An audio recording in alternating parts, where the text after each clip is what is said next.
진심으로 환영합니다. 식사 맛있게 하셨습니까? 네, 저는 오후 예배 강대상에 설 때마다 늘 두렵고 떨리기 때문에 밥이 안 넘어갈 것 같아서 점심을 먹지 않고 물로만 배를 채웠습니다. 아직 어리니까 이해를 해주시고, 그래도 이 시간 부어주시는 하나님의 은혜의 말씀에 함께 묵상하고 은혜 받는 귀한 시간이 되었으면 좋겠습니다. 말이라고 하고 또 언어라고 우리가 부르는 것은 우리가 생각하는 것보다 엄청나게 큰 힘이 있습니다. 오전 예배 때 담임 목사님이 말씀하셨던 것처럼 사람의 말에는 의지가 깃들어 있고, 내가 내 생각대로 말을 한다고 여겨질 때도 있지만 때로는 내가 말 때문에 내가 끌려가기도 하는 그러한 상황이 나오기도 합니다. 나의 말이 때로는 누군가에게 힘과 용기를 불어넣는 그런 긍정적인 말이 될 수도 있고, 때로는 누군가에게는 무기력함과 저주를 내뱉는 그러한 말이 될 수도 있지요. 때로는 칼이나 총보다 더 무서운 것이 바로 말이라고 말하기도 합니다. 우리 사랑하는 성도 여러분들은 평상시에 어떤 말을 많이 하고 살고 있습니까? 긍정적이고 의로운 그러한 말을 많이 하십니까? 아니면 부정적이고 해로운 그러한 말을 많이 하십니까? 참 우리 삶에 있어서 이게 별것 아닌 것처럼 느껴지기도 하지만 우리가 내뱉는 말은 항상 우리 주변에 남아서 우리 주변에 여러 가지 영향을 끼치고 있음을 우리는 기억해야 합니다. 잘 알고 있는 실험으로 식물에게 좋은 말하기 혹은 나쁜 말하기 실험에 대해서 들어봤을 겁니다. 우리 학생 친구들이 있으면 아마 해보았을 것이라 생각하는데, 양파나 이렇게 식물을 두고 사랑해, 고마워 이렇게 좋은 말을 자주 하게 된다면 그 식물은 건강하게 자라서 싹을 틔우고 꽃을 피우지만, 반대로 다른 한 식물에게는 나쁜 말을 하고 욕을 하고 짜증나는 말을 하게 되면 그 식물도 그러한 영향을 받아서 금방 시들어버리고 죽어버리는 모습을 우리는 볼 수가 있습니다. 이처럼 우리가 사람이 말하는 이 말에는 큰 능력이 있습니다. 하나님께서 우리를 당신의 형상대로 창조하셨고, 또 그분은 말씀대로 세상을 창조하셨기 때문에 하나님의 형상을 닮아 있는 우리 또한 말에 의한 권세와 힘이 크다는 것을 우리는 알 수 있는 것이지요. 말이 가지고 있는 힘은 얼마나 큰지 우리가 가늠하기가 참 힘듭니다. 본문 보면 바울이 살았던 로마 시대에도 이렇게 말을 연구하고 수학하고 공부하는 수사학이라고 하는 학문이 있었습니다. 당시 바울이 살았던 시대에 그러한 그리스 철학자들은 수사학을 전문적으로 공부한 언변가들이었죠. 그들의 철학 사상이 지금 시대에도 영향을 끼치고 있는 만큼 그 오래된 과거에서 그들이 연구하고 공부했던 말이라고 하는 수사학은 엄청나게 영향을 끼치고 있었습니다. 자신의 생각을 말로 정리해서 남들에게 깨닫게 하고 이해시키는 그러한 영향을 주던 사람들이었죠. 말을 무기로 삼던 그러한 사람들이었습니다. 바울이 고린도에 도착하기 전에 아테네에서 이렇게 철학자들에게도 복음을 전할 수 있는 기회가 있었는데요. 바울도 공부를 많이 한 사람이기 때문에 이들 헬라 문화를 너무나 잘 이해하고 있었습니다. 그래서 그런 철학자들에게 다가가가지고 이들 사상에 알맞게 복음에 대해서 잘 풀이하고 해석해서 사람들에게 복음을 전했습니다. 열심히 전했지만 대부분의 사람들의 경우 바울을 무시하거나 바울이 전하는 복음에 크게 관심을 가지지 않는 것이었지요. 아무리 말을 잘 하더라도 그들 마음판에는 복음이 심겨지지 않았습니다. 그렇다면 그 이유는 무엇일까요? 바로 하나님의 복음은 우리가 말로써 설득할 수 있는 그 단계를 뛰어넘는 하나님의 신비인 것이기 때문입니다.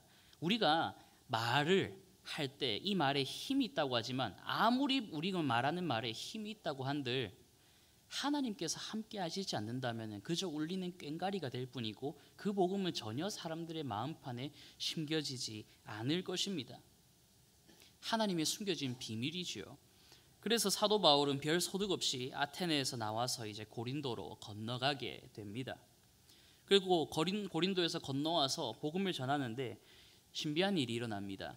이전과는 달리 그가 복음을 전할 때 회당장이었던 사람이 마음에 막 변화를 받아서 복음을 받아들이고 믿는 사람이 되고 날마다 신자들이 늘어나면서 세례받는 일이 일어났다고 사도행전 18장에서는 말하고 있습니다.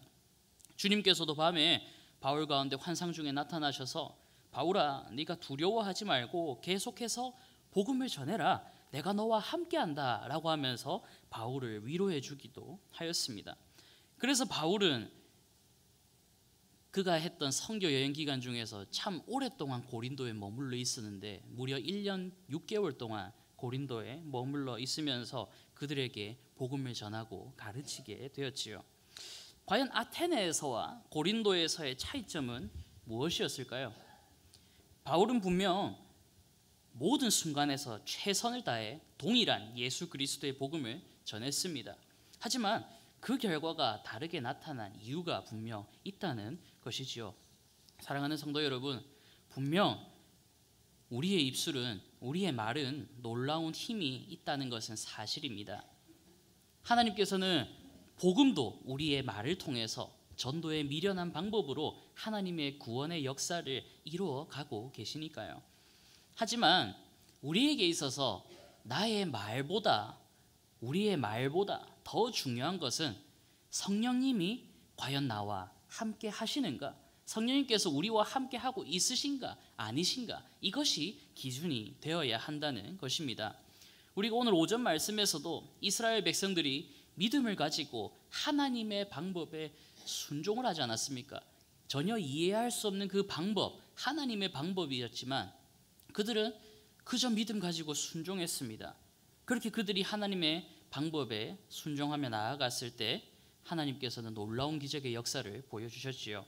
마찬가지로 우리도 우리의 입술을 통해서, 우리의 말을 통해서 일하시는 하나님의 방법을 믿고 신뢰해야 합니다.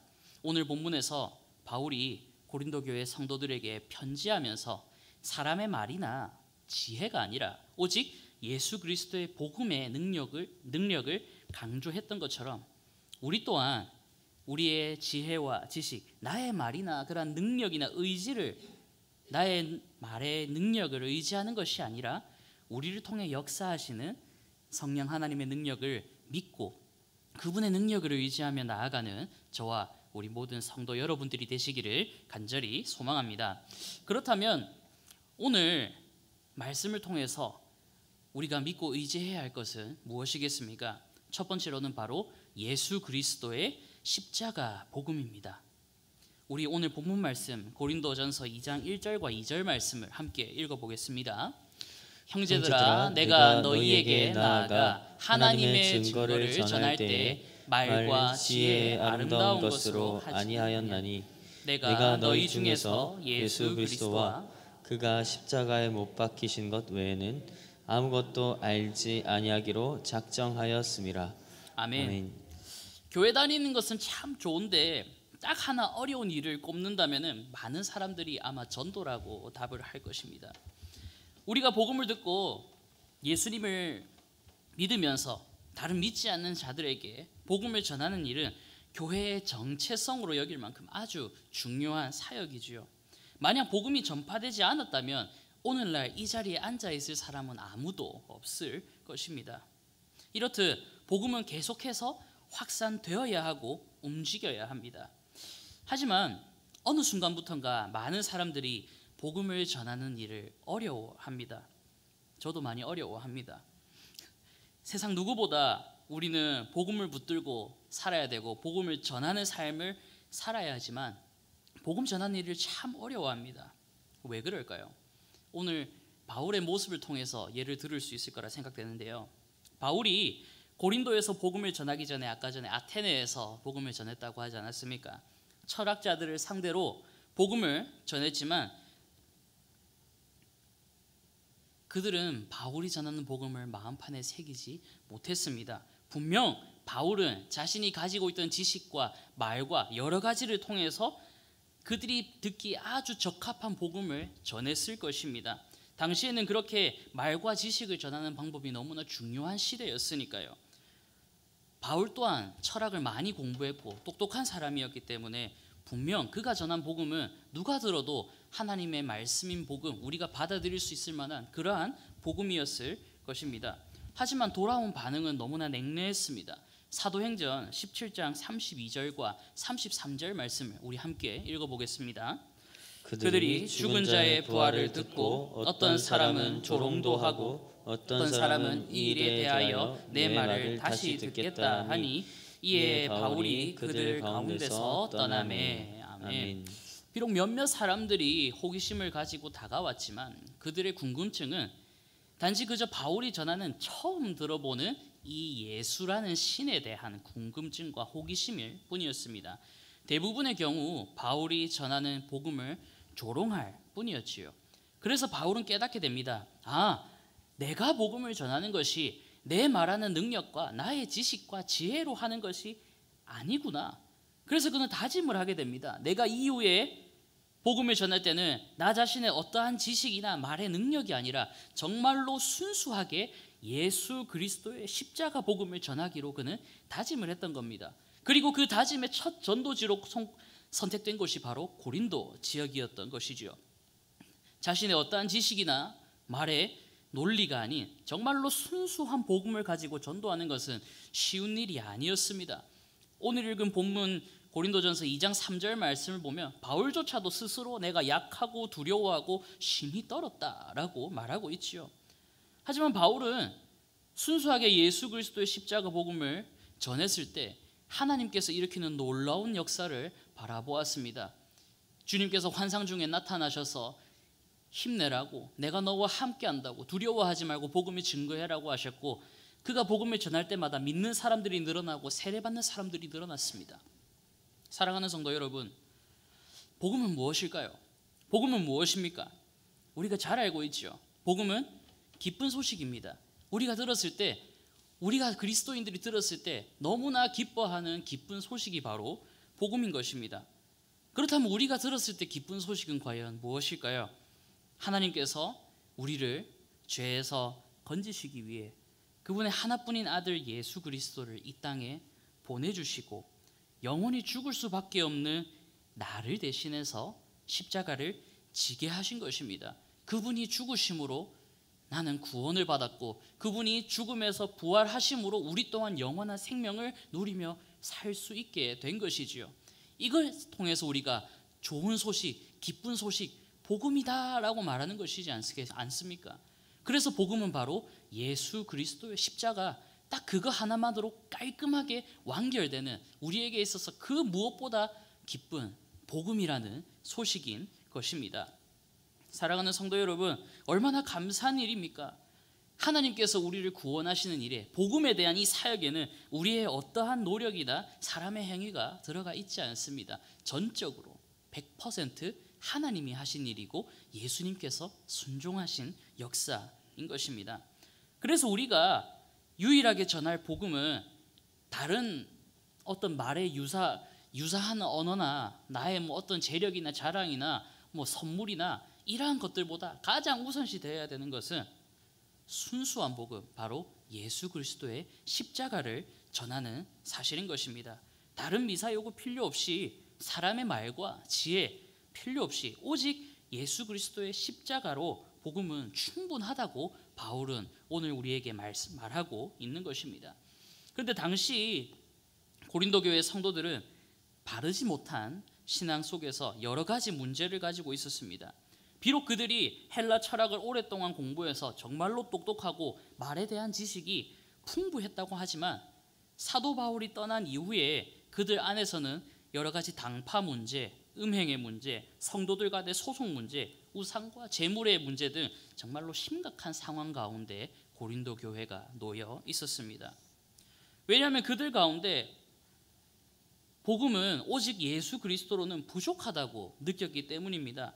다른 것에서부터 구원을 찾으려고 하였습니다. 사랑하는 성도 여러분, 오늘날 교회는 어떨까요? 어느 순간부터 교회 안에도 세상의 말과 지식들이 들어오기 시작했습니다. 성도들이 모여서 하는 이야기를 들어보면은 예수 그리스도에 대한 복음에 대한 이야기보다는 삶에 대한 이야기, 세상에 대한 이야기를 들을 때가 많이 있습니다. 이전에 제가 모교회에는 참 교회도 크고 성도도 너무나 많이 있었기 때문에 너무나 쉽게 세상에 대한 이야기를 많이 들을 수 있었고, 뒤에서 남을 욕하는 가십거리들도 정말 많이 들을 수가 있었습니다. 왜 이런 일이 일어났을까요? 그들 마음 가운데는 순수한 복음, 오직 예수 그리스도에 대한 복음, 그것은 부족하다고 느꼈기 때문입니다. 자신의 지위와 삶과 돈과 명예와 그런 것들이 더 중요해졌기 때문에 교회 안에도 이러한 세속적인 것들이 들어와서 오히려 복음을 회방하고 있던 것이지요. 사랑하는 성도 여러분, 그렇다면 오늘 우리의 모습은 어떠할까요? 정말로 오직 복음이신 예수 그리스도의 십자가 그 하나만 붙들고 나아가야 되는데, 신앙의 연륜이 쌓일수록 십자가 소식, 복음의 소식을 지겨워하거나 이제 너무 많이 들었다라고 하면서 다른 것을 찾으려 하는 그러한 모습이 혹여나 우리 가운데는 없습니까? 그래서 세상의 다른 말과 소식들에 나도 모르게 귀를 기울이고 있지는 않습니까? 전도가 어려운 이유는 우리가 복음 외에 다른 것으로 사람을 교회에 데려오려고 하기 때문입니다. 이 자리 오면 내가 선물 줄게, 이 자리 오면 내가 이번에 같이 놀아줄게, 같이 뭐 해줄게, 이번에 교회에서 이런 축제를 하는데 같이 와서 이런 좋은 시간 보냈으면 좋겠어. 어떻게 보면 전도 대상자를 교회 안에 앉히려고 하는 것을 목적이 되어버리진 않았나라는 그런 생각도 듭니다. 복음을 전하는 것은 말 그대로 예수 그리스도의 십자가를 전하는 것이지요. 그 이후에는 하나님이 하실 일입니다. 내가 억지로 이 사람을 데리고 와서 이 자리에 앉힌다 한들 그 사람의 마음 가운데 복음이 심겨지지 않는다면 아무런 소용이 없는 것이지요. 사랑하는 성도 여러분, 오직 예수 그리스도면 충분합니다. 믿으십니까?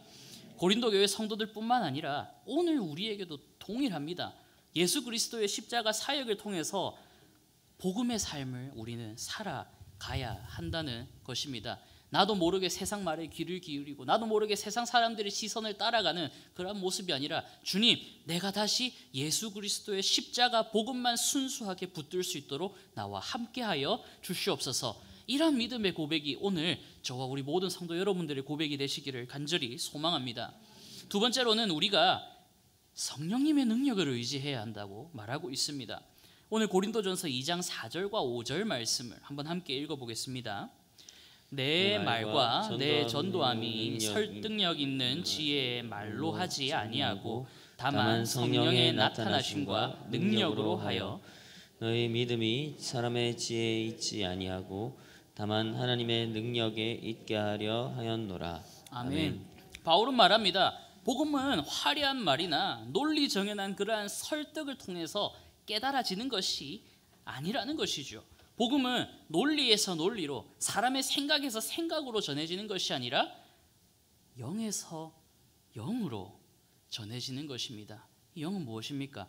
우리 안에 계시는 성령님께서 다른 사람 안의 마음 가운데도 함께 역사하고 계신 성령님을 통해서 영에서 영으로 복음이 전파되게 하시고 깨닫게 하게 하신다는 것입니다. 복음은 오직 영에서 영으로 전해집니다.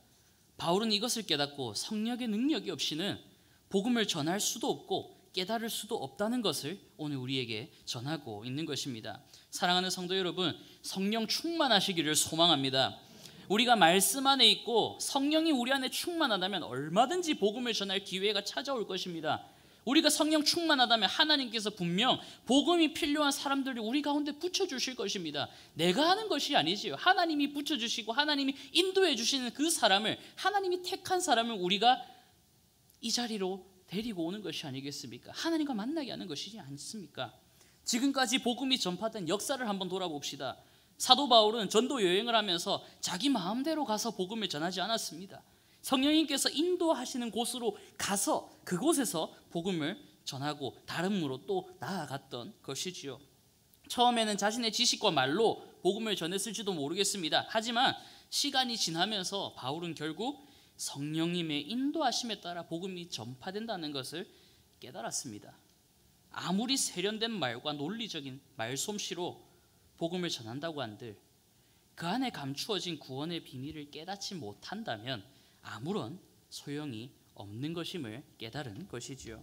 그렇다면 성령의 능력으로 구원의 복음을 깨닫는 것은 과연 무엇일까요? 오늘 본문 2장 7절에 나오는 말씀입니다. 함께 읽어보겠습니다. 오직 은밀한 가운데 있는 하나님의 지혜를 말하는 것으로서 곧 감추어졌던 것인데 하나님이 우리의 영광을 위하여 만세전에 미리 정하신 것이라. 아멘. 하나님께서 우리의 영광을 위해 만세전에 영원 전부터 미리 정하신 것, 바로 우리가 이 땅에 태어나기 전부터 하나님께서 먼저 우리를 선택해 주시고 그분의 구원받는 자녀로 부르셨다는 사실입니다.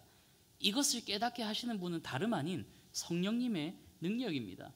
사람의 말과 지혜가 아니죠. 성령님께서 오직 이것을 하나님 구원 역사 속에 감추어져 있는 이 비밀을 가르쳐 주시는 것입니다. 우리는 어떤 잘남이나 특별한 무언가 때문에 하나님이 우리를 선택한 것이 아니라 그저 우리를 선택하신 것을 믿으시기를 바랍니다. 오늘 이 자리에 자격이 있어서 나와 있는 분 아무도 없지요. 저도 마찬가지입니다. 하나님께서 왜 저를 이 자리에 세우셨는지 아직 잘 모르겠습니다. 그런데 세우셨기 때문에 말씀을 전합니다. 하나님께서 우리를 선택하신 것은 다른 이유가 아니라 나기 때문에, 우리이기 때문에, 우리를 사랑하시기 때문이라는 것을 꼭 기억하시기를 바랍니다. 나의 공로가 아니라 오직 하나님의 은혜인 것을 기억합시다. 복음을 통해 이것을 깨닫게 하시는 분이 바로 성령님이지요. 오늘 말씀은 우리에게 가르치고 있습니다. 성령님께서 이처럼 우리가 복음으로 구원의 은혜를 깨닫게 하시고 우리가 깨달은 복음을 세상 가운데 전파하게 하신다는 것입니다. 사랑하는 성도 여러분, 은혜로 예수 그리스도의 복음을 깨달은 경험이 있으십니까? 오래전에 처음 주님을 만나고 삶이 변화된 그러한 경험 분명히 있을 것입니다. 그런데 이제 시간이 지나갈수록 예배가 점점 익숙해질수록 우리가 처음 누렸던 이 복음의 감격을 나도 모르게 점점점 잊어가는 것 같습니다. 이제는 예전만큼 뜨겁지도 못하고 열정도 죽었고 모든 것이 귀찮게 느껴질 때도 있습니다. 그만큼 우리가 연약한 존재라는 것이지요. 쉽게 하나님의 은혜를 잊어버리고 죄로 돌아가려는 본성을 지닌 자들인 것입니다. 하지만 참으로 감사한 것은 주님께서는 이러한 우리를 끝까지 포기하지 않으신다는 것입니다. 하나님께서는 우리를 영원 전부터 당신의 자녀로 선택하여 주셨습니다. 그리고 우리를 구원하기 위하여 하나뿐인 아들 예수 그리스도를 우리 가운데 내어주셨고 십자가 사역에 죽임을 하게 하셨습니다. 그런 하나님께서 자신의 아들을 내어주시기까지 우리를 사랑하신 하나님께서 과연 우리를 포기하시겠습니까? 저는 아니라고 생각합니다. 그 무엇보다 소중한 자신의 아들을 우리를 구원하시기 위해 죽기까지 내어주셨는데 우리가 매일매일 넘어지고 좌절하고 죄에 빠진다 하더라도 하나님 우리를 포기하시겠습니까? 아니요. 우리 가운데 있는 성령님에게 날마다 말씀하셔서 우리가 날마다 말씀 앞에 깨어지게 하고 다시금 하나님께로 돌아가게 하시는 그러한 역사를 매일매일 우리의 삶 가운데 이루어 가시는 것입니다. 그러니까 하나님께서는 성령을 우리에게 선물로 주신 거 아닙니까? 모든 사람들 마음 가운데, 우리 마음 가운데 다 성령님이 있는 이유가 무엇입니까? 우리가 연약하기 때문에 날마다 하나님의 말씀 앞으로 다시 돌이킬 수 있도록 우리 가운데 역사하시는 성령님의 능력이 있는 것입니다. 사랑하는 성도 여러분, 이 연약하고 덧없는 죄인을 돌이키게 하시는 하나님께 늘 감사의 고백이 끊이지 않는 우리 모두가 되기를 소망합니다. 제가 대전에서 사역할 때는 이제 교회가 산 가운데 있는 전원교회였습니다. 그린벨트 지역이기 때문에 쉽게 어떻게 손을 댈 수도 없는 그런 곳이었는데요. 그러다 보니까 이래저래 작업할 게 참 많았습니다. 제가 당시 사역했을 때만 하더라도 한 25년, 27년 정도 되었기 때문에 이제 교회 곳곳에서 막 문제가 생기고 물이 새어 나가고 막 수리를 해야 되는 그러한 과정이었지요. 참 바쁜 나날들을 보냈는데 한날은 이제 교회 마당에 이제 교회 마당 바로 안에 아래에 본당이 있었습니다. 본당이 지하에 있었거든요. 그래서 본당 바로 위가 마당인데 이 마당에서 조금씩 물이 새기 시작하는 겁니다. 그래서 이 방수 코팅을 다시 해야겠다라고 해가지고 기존에 덮여있던 방수 코팅을 한번 싹 정리한 다음에 새롭게 이제 방수 코팅을 깔려는 작업을 하려고 하는데, 이게 사람을 부른다는 것 자체가 하루하루가 다 돈이지 않습니까? 그러다 보니까 쓸 수 있는 인적 자원이 누가 있겠습니까? 사역자들이죠. 그래서 관리 집사님과 사역자들 막 불러가지고 기계는 어떻게든 구해 오셨습니다. 그런데 저는 부산 촌놈에서 대전 촌놈으로 올라가다 보니까 처음 보는 기계, 처음 다뤄보는 작업에 할 수 있는 게 없습니다. 근데 관리 집사님은 우웅 한 다음에 전도사님 이렇게 하면 됩니다. 전 다른 데 가서 작업하겠습니다라고 하는데 뭔가 아닌 것 같았습니다. 그래서 집사님 못하겠습니다. 혹시나 하다가 이게 또 평탄하게 돼야 되거든요. 작업이 딱 평탄하게 돼야 되는데 제가 뭐 어디 한 군데 훅 파버리면은 이게 큰일 나지 않습니까? 그래서 집사님 저는 그냥 옆에서 빗자루질만 하겠습니다 해서 막 이렇게 작업을 한 적이 있습니다. 그렇게 한 이틀 정도 걸려서 작업을 쫙 하고 이제 코팅을 하는 기술자들을 불렀습니다. 전문가들을 불렀죠. 근데 전문가들이 와서 측정을 하고 딱 대보니까 문제가 생겼을까요? 안 생겼을까요? 당연히 생기죠. 우린 전문가가 아니니까요. 그래서 결국 그 사람들이 다시 코팅을 제거하고 또 평탄한 작업 안 된 곳에 또 마모를 하고 더 씌우고 시간은 배에 더 걸리고 돈도 더 많이 들게 되는 이러한 일들이 있었습니다. 여기도 비슷한 일들 참 많이 있을 거라 저는 생각합니다. 맞죠? 이렇듯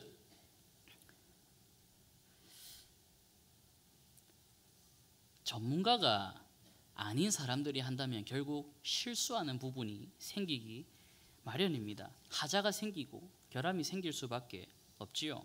그런데 있지 않습니까? 복음의 사역도 마찬가지입니다. 복음의 사역도 전문가가 도와줘야 합니다. 복음의 사역의 전문가가 누구이겠습니까? 바로 성령 하나님인 것인 겁니다. 성령 하나님이신 겁니다. 주님의 복음을 가장 효과적이고 가장 확실하게 전파하고 마음 가운데 심을 수 있는 분은 바로 성령 하나님이십니다. 그런데 오늘날 우리는 어떻게 합니까? 내가 막 어떻게 해보겠다고 나의 말과 나의 지식과 돈과 능력으로 복음의 사역을 어떻게든 하려고 합니다. 그렇게 했을 때 과연 좋은 방향으로 일이 해결될까요? 아마 그러지 않는 모습들을 많이 보았을 것입니다. 저도 마찬가지였습니다. 어떻게든 친구를 꼬셔가지고 교회에 앉혀놨는데 아무 소용이 없었습니다. 돈은 돈대로 나가고 시간은 시간대로 쓰고 친구의 마음은 틀어질 대로 틀어지고 한 며칠 동안 얘기도 제대로 못하는 그러한 상황도 이어지기도 하였습니다. 사랑하는 성도 여러분, 나의 지식과 나의 능력을 의지하는 것보다 오직 성령 하나님의 인도하심과 능력을 의지하는 저와 우리 모든 성도 여러분들이 되시기를 소망합니다. 나의 뜻을 내려놓았을 때 그제서야 내 안에 계신 성령님께서 역사하십니다. 나의 뜻을 내려놓았을 때, 나를 내려놓았을 때 하나님께서 행하십니다. 사도 바울은 이것을 알고 고린도 교회 성도들에게 이렇게 말했습니다. 고린도전서 15장 31절 말씀 제가 읽어드리겠습니다. 형제들아, 내가 그리스도 예수 우리 주 안에서 가진 바 너희에 대한 나의 자랑을 두고 단언하오니 나는 날마다 죽노라. 아멘. 날마다 내가 죽으면 누가 일하시겠습니까? 내 안에 계신 주님께서 하시는 것입니다. 이것이 우리의 삶이 되어야 됩니다. 주님, 날마다 내가 죽고 주님이 나를 인도하여 주십시오. 날마다 내가 죽고 내 안에 계신 성령님께서 주님의 역사를, 주님의 복음의 사역을 인도해 주십시오. 이러한 고백이 우리 가운데 있기를 간절히 소망합니다. 말씀을 맺겠습니다. 사도 바울은 분쟁과 대립이 있는 고린도 교회 성도들을 향해서 오직 예수 그리스도의 복음만 붙들라고 권면하고 있습니다. 이것은 오늘 우리에게도 마찬가지인 것이지요. 어느덧 교회 안에는 복음이 아니라 세상의 다양한 생각들이 들어와 있습니다. 이러한 것들이 결국은 복음을 방해하고 교회를 아프게 하는 요인들이 됩니다. 사랑하는 성도 여러분, 첫 번째로 우리는 오직 예수 그리스도의 십자가만을, 그 십자가 복음만을 붙들기를 간절히 소망합니다. 사람의 말이나 생각이나 지혜나 능력은 오히려 복음과 우리 사이를 갈라놓고 회방하려 합니다. 오직 십자가 복음을 통해서 복잡한 생각들과 관계들을 내려놓고 예수님만 바라보는 저와 여러분들이 되시기를 소망합니다. 두 번째로 성령의 능력을 믿고 의지해야 합니다. 하나님께서는 우리에게 성령님을 선물로 주셨고 그분은 우리 가운데 내주하고 계십니다. 하지만 우리는 삶 가운데서 내 안에 계시는 성령님을 의지하기보다는 나 자신을 의지하거나 주변의 다른 사람들, 세상의 지식을 의지하려고 합니다. 우리 생각과 관점에서 벗어나 나를 내려놓고 나를 죽이고 내 안에 계신 성령님이 일하실 수 있도록, 그분이 역사할 수 있도록 날마다 주님 앞에 기도하며 나아가는 우리 모든 성도 여러분들이 되시기를 간절히 소망합니다.